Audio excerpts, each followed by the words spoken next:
Un des produits dont je pense qu'on est vraiment très fiers ici au Serre Saint-Élie, c'est nos fameuses jardinières. On en produit beaucoup. Elles sont artistiquement créées sur place ici par l'équipe de Véronique et elles commencent leur vie sur les tables. Ça, les gens ne le voient pas souvent parce que c'est vraiment très tôt en production.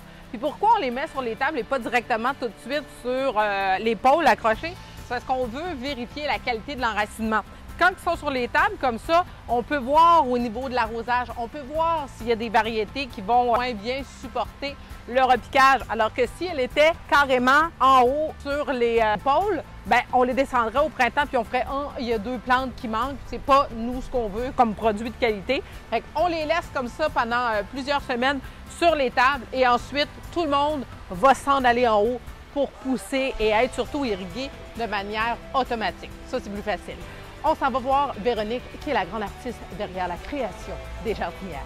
Pour ceux qui ne la connaissent pas, c'est Véronique, notre gérante de production ici, et c'est elle qui crée les mix de jardinières qu'on vend ici. Je le dis à chaque année, là, mais elle fait les plus beaux mix! Merci beaucoup.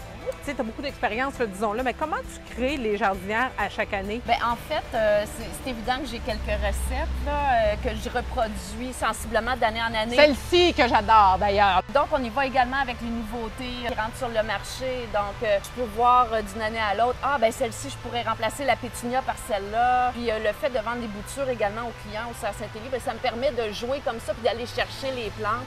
Fait que je pars le matin avec mes feuilles, je regarde sur les tables ce que j'ai, puis j'y vais avec l'inspiration du moment, là, puis avec aussi l'expérience, puis des bonnes recettes gagnantes d'année en année. Bien, c'est ça, parce que je le souligne, là, c'est que c'est ta 17e saison ou 18e qu'on travaille ensemble. Fait que, tu sais, les plantes, tu les connais, tu les vois pousser, il n'y a rien qui est laissé au hasard. Exact. Mais tu sais, quand je dis c'est un travail d'artiste, c'est vraiment ça, là, parce que toi, le matin, tu as la toile qui est là et c'est une toile en 3D parce que tu sais comment que ça va pousser, puis il faut que tu imagines ce que ça va donner. Tout à fait. Il y a une composition à faire. Vous voyez qu'il y a une plante comme ça texturée sur le dessus, mais je m'arrange pour faire un trio, en mettre une ici, en mettre une de l'autre côté.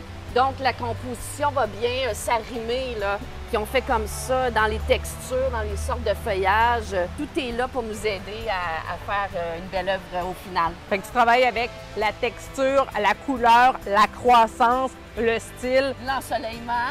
Et c'est fascinant parce que les gens qui reviennent d'une année à l'autre, oui, il y en a que tu refais, nos gros coups de cœur, tu les refais, mais tout change d'une année à l'autre. Bravo, c'est tout à ton honneur.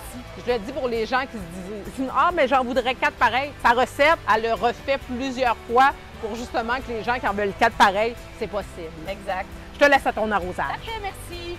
Une fois les jardinières suspendues, on va les laisser pousser en leur donnant bien sûr de l'amour et de l'engrais, mais on va aussi les tailler éventuellement pour les renforcer. Là, ils ont juste besoin de soleil et elles vont être disponibles pour la vente début mai.